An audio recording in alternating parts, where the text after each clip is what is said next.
বিসমিল্লাহির রহমানির রহিম। আসসালামু আলাইকুম। প্রিয় আমার কৃষক ভাইয়েরা, আপনারা সবাই কেমন আছেন? আমরা বিগত বছরে আমার এক স্যার এসেছিল আলু সম্পর্কে কিছু বলার জন্য। আপনারা আমার এই পেজে ভিডিওটা দেখছেন। আবারও আমার এই বড় স্যারকে আমি আবার পরিদর্শন করতে নিয়ে এসেছি। আবার এই মাঠ পর্যায়ে নিয়ে এসেছি আমার স্যারকে। আমি স্যারের সাথে সরাসরি কথা বলবো। আমার স্যার বিগত বছরও এইরকমভাবে আমার স্যারের সাথে জমিতে এসে স্যার পরিদর্শন করে দিয়েছেন।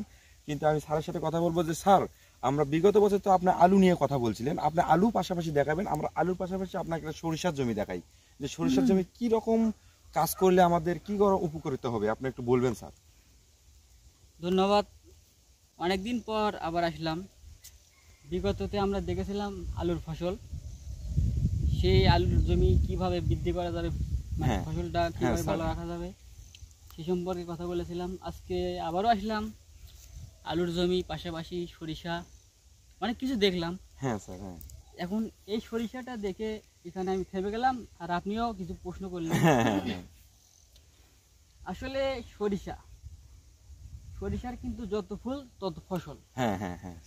এই ফুল যদি না হয় তাহলে কিন্তু এই দানাটা আসবে না, আর ফসলটাও কিন্তু হবে না। একটা গাছে ফুল না হলে সেটা গাছ কিন্তু এমনি। ফুল আসে বেদায়, কিন্তু ফুল আসার পরও দেখে আমরা সরিষাটা পাচ্ছি না, মানে যেরকম ফলন পাওয়ার কথা ছিল সেরকম আমরা পাচ্ছি না। তাহলে এর করণীয় কি সেটা একটু বলবেন। আসলে এখন তো এই ফুল রক্ষা করতে গেলে এই ফুল কিন্তু মৌমাছি, বিভিন্ন পাখি বা আরো যেগুলো মধু সংগ্রহ করে কি আর কি ফুল থেকে, মৌমাছি আরো এইরকম প্রাণী আছে যারা আর কি ফুলে বসে আর কি যারা। আর ওই মৌমাছি ফুলে বসার কারণে কিন্তু ক্ষতি। আচ্ছা স্যার, তার করণীয় স্যার, মৌমাছি ফুলে যদি না বসে আর করণীয় কি, কোনো ওষুধ দিয়ে মারতে হবে? না, ওষুধ তো আপনি এই যদি ভেতরে যান তাহলে কিন্তু এই ফুলগুলো পড়ে যাবে আর গাছেরও ক্ষতি হয়ে যাবে, ভেতরে কিন্তু আপনি যেতে পারবেন না। না না না, ফুল পড়ে যাবে সব। তাহলে এক করণীয় স্যার? করণীয় আছে, সেটা করা কঠিন। কি স্যার?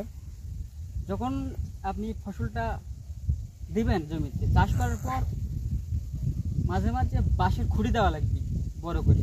জি। যখন আপনি এই যে দেখা যাচ্ছে বাঁশের খুঁটি, তার এই দিকে দেওয়ার পর মাঝখান থেকে দিবেন, যে মিনিমাম এক মানুষ উঁচু করবেন। উঁচু করার পর ত্রিফল আছে না, ত্রিফল দিয়ে এমন ভাবে ঢাকবেন যাতে করে কোনো পোকা বা কোনো পাখি কিছু যাতে স্পর্শ, স্যার ওর ভিতর তো মানে রোগ জীবাণু কোনো মানে কিছু যাতে না যেতে পারে, মানে মশাও যাতে ওই ত্রিফল ভেদ করতে না পারে আর জমিতে আক্রমণ করতে না পারে।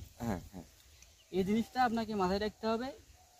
যত পারবেন এগুলো মানে নিয়মগুলো মানার চেষ্টা করবেন, তাহলে দেখবেন ফুলও ভালো থাকবে, মৌমাছি পড়বে না, আর ফুল ভালো থাকলে তো আপনার ফসল বৃদ্ধি হচ্ছে।